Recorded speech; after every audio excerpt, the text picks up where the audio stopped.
Hey guys, and welcome to part 14 of the Resident Evil 5 playthrough. We have just defeated the main bad guys, well, the first boss fight of Mr. Weskaz and his brand of cat food.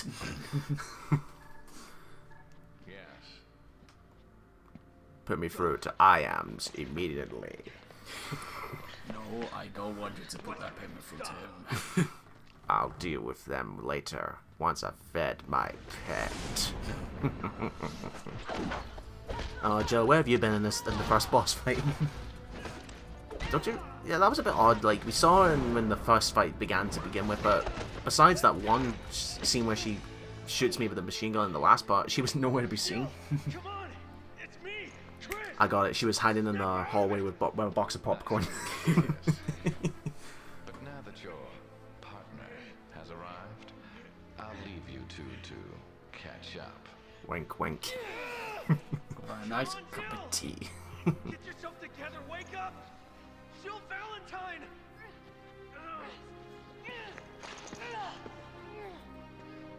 Jill.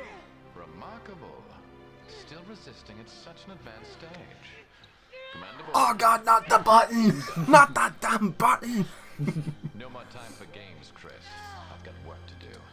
Have fun watching Jill suffer. Why the hell would you wear sunglasses in a place where there's no sun at all? Oh, trust me, there's people like that.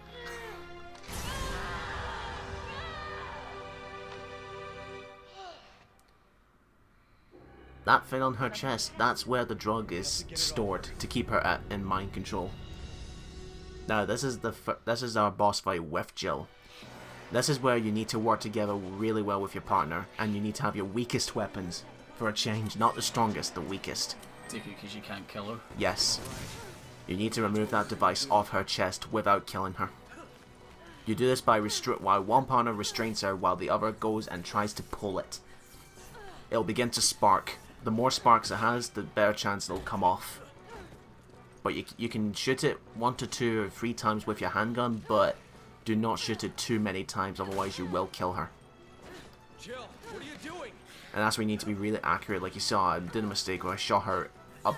I just missed the device and caused her to lose a bit of blood. But here's the thing, if you just decide to use the hand strategy that we just show you right there, this will take like forever to do. So what I do to speed it up is I would shoot it a few times, but then I will start doing the hand motion to remove it with my hands myself to try and speed up the fight. And why? If you wonder why Steven's spazzing out flash grenades, it's so she's stunned. So she's all dazed and confused. And you can also do that as well when she's lying unconscious for a bit on the ground. You trying to keep pulling that device off her chest.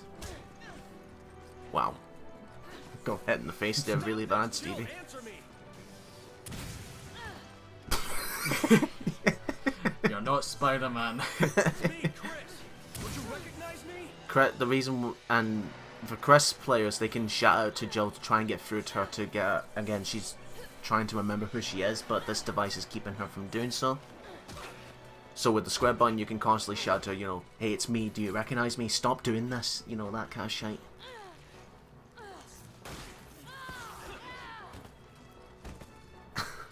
The amount of times I'll play this with some people are struggling and they pull out the Magnum and instantly feel like, no!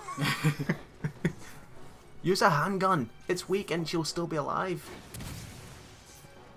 One particular move you need to watch out for is when she does a front flip, but if she catches you, she'll do a cartwheel on you, and that takes like 2/3 of a quarter, almost 3/4 of your health gone. It's when you notice when she does the front flips, but as long as you move to the side of the direction she's jumping, you shouldn't get hit. And again, QTEs when she tries to attack you. Right, this is why I believe I stopped shooting for a while, because again, I don't want to kill her. Take it she's like really fragile. Well, you just want to be careful, because again, you just want to shoot the device and not through the device, if you know what I mean. I mean, it's right where her heart is. And again, you see the sparks appearing more and more. That means the device is close to being coming off.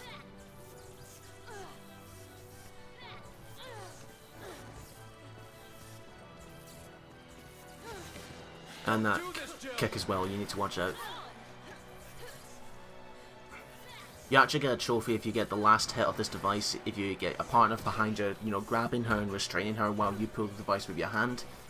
You get a Pacific trophy if you do manage to do that as the last hit, compared to if you got her on the ground and pulled it off from her chest.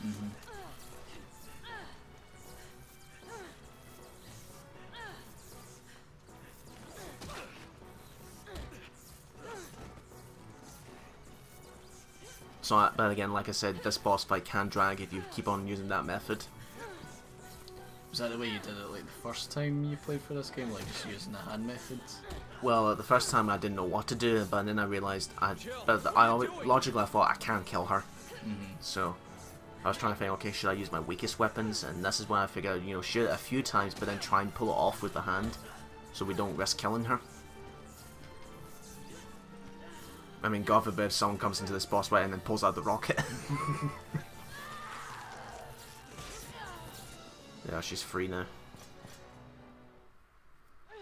But bad news is she's going to have a nasty scar on that chest for the rest of her life. Jill. Jill. Are you alright?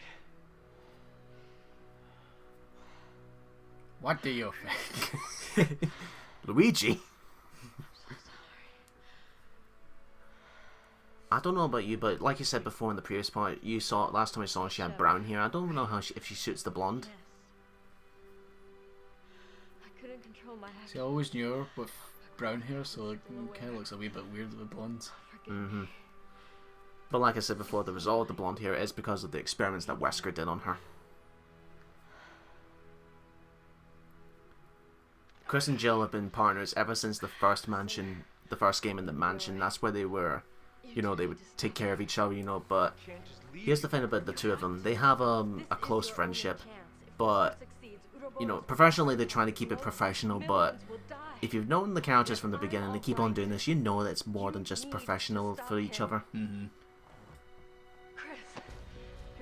I mean, like, you get to this point where if you played from the first game and you played all the games up to this point, you would be thinking, just fucking kiss already.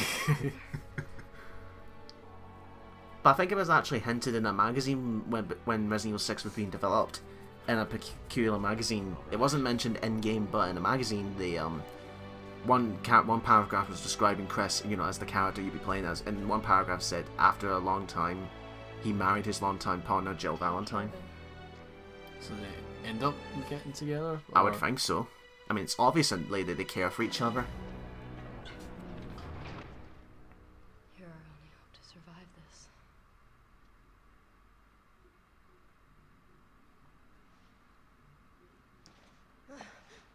Oh, damn narcolepsy. Ugh. There you go. We just saved her, and then she tells us to go in, and the moment we're gone, she's unconscious. Great thinking, Miss Valentine. Chris? I'm alright. You know what's funny, looking back at that cutscene there when Jill's saying you need to go and stop Wesker because he's releasing this virus across the globe, millions will die, Chris has the hesitant to say, yeah, but... Yeah, but... when the world is at stake.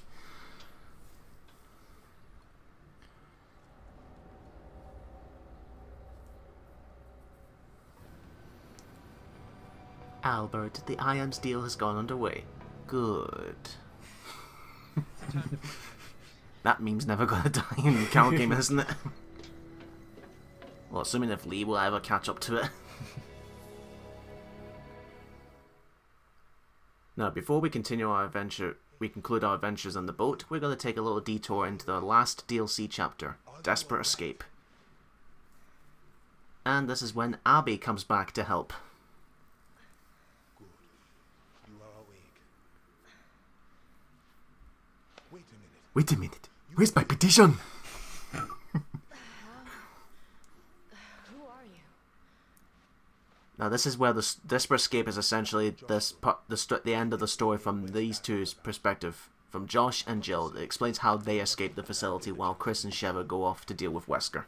It should have been called Jack. Jack and Jill. No, that would have been too obvious. Would have been funny though. Have you seen them? Yeah, they both went after Wesker. So for this chapter, I'll be taking the control of Mr. Josh Stone, while Abby will still be retaining her role as Jill Valentine, as she did in Lost in Nightmares. It's too late to get to it now. It's never too late. I got a helicopter waiting and I'm going after Sheva. You got room for one more?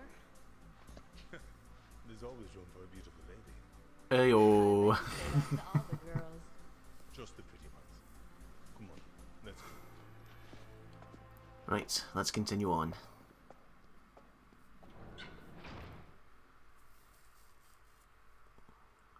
The training facilities closed down. Wescars and Birkin. Blah blah blah.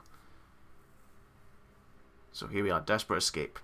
As you can see from the distance, it takes place after Chris and Sheva are gone, because when we saw them it was sunlight. Well, sun setting, sorry. Now, just like Lost in Nightmares, the enemies and weapons and scores are all randomized every time you play this particular chapter. Sheva may need our help. Like, you see these guys here, they're all army Magini. Sometimes you'll play this and you'll get the town Magini, for example. It's completely random. And you remember that guy in the very beginning with the megaphone? Yeah. There's a Pacific trophy where if you kill the Pacific 3, you can get a Pacific trophy if you kill all 3 of those agitator Magini, and you know it's them when they've got the sunglasses and a megaphone. And this is what Josh's melees are like. He just proper slams them. Aye, and you saw it there earlier with that guy up against the door, the German suplex. Like I said, every character has a unique melee different melees that they have. They're all unique, not one of them's copy paste. But apart from that, they play exactly the same in terms of character movements. Now, that was me picking up a rotten egg and throw it to the enemy. And the enemy, again, the rotten egg is a high-powered projectile. You were just shooting him, he was just standing there. He's like, oh, you cannot hurt me. Thank you.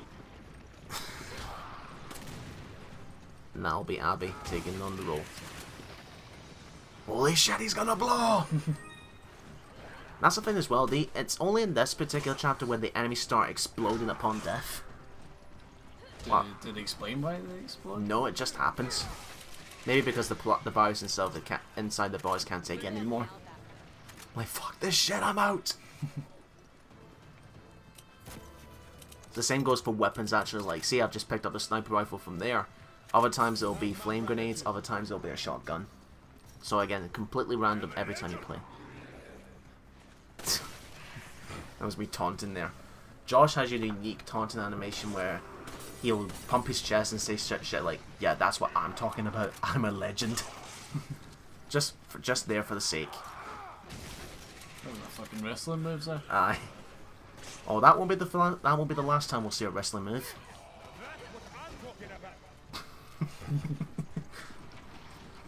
Jill's net breaker where she goes behind the thug, that's an instant kill for any thug, and it cancels any mutations as well. Where she essentially jumps on their shoulders and then snaps their neck with her thighs. There's a real good kick there. Now what we're doing here is we've got the key, but what we're going to do is we're going to wait to see if there's any more enemies spawn up, because in order to trigger the first agitator to pop up, you need to do the game doesn't do a poor job explaining it, but it has to be under certain circumstances, like how many enemies you've killed, if you picked up the key at this specific time. It's very complicated. But as you can see here, we managed to get him. Hello! You forgot about me! And yeah, the megaphone does count as a weapon. For some odd reason. And all the agitator, they're scripted Cephalos. Did he just walk into a bomb or did he just explode? He walked into the barrel. He was trying to climb up the ladder, but there's a barrel right next to the ladder. You would think he would go walk towards me, but nope. He's like, oh, I'm just gonna struggle and shuffle my feet on the floor a bit.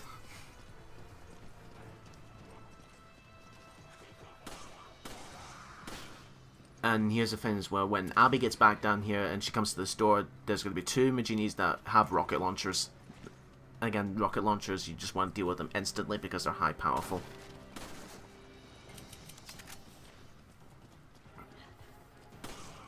See what I mean? There they are right there.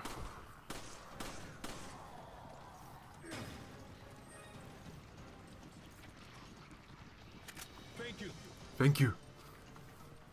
Thank you, Miss Valentine.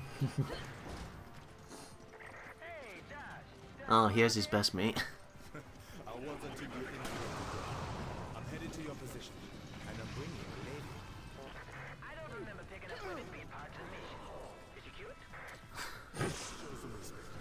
This is Jill Valentine you're talking about. Yes. Hey, Miss Valentine! Someone's happy. Oh, I've got all the magazines of her. Calm the child. Okay, dog is officially a weirdo. Saying, I'm here for you if you need to talk to a real man. Ew.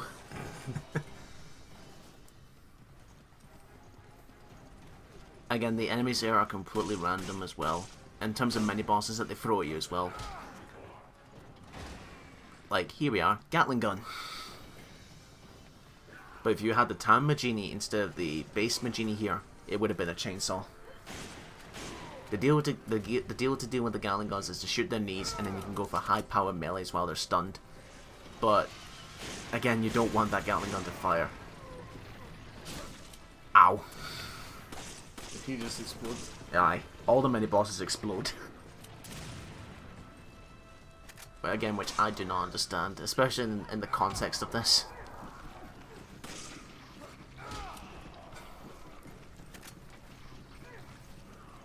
That makes no sense, actually, when you look at the enemies. Oh, I got shot in the head, which means I'm going to bend forward.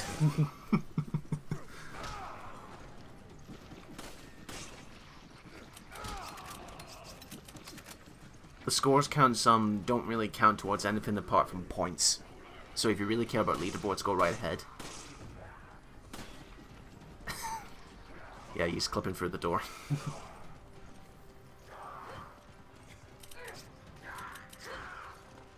Okay, look, Abby, you were ground pounding nothing there. You saw that, right? Yeah, she just wants to do some gymnastic moves. I think it's maybe because of the lag, because again, the connection between Abby and I is not very stable. So you remember when Steven did that little twirl, and Yeah. there may be more of that with Abby, because again, her connection between the game and lag and all that, it's not very efficient. If you know what I mean. Mm-hmm.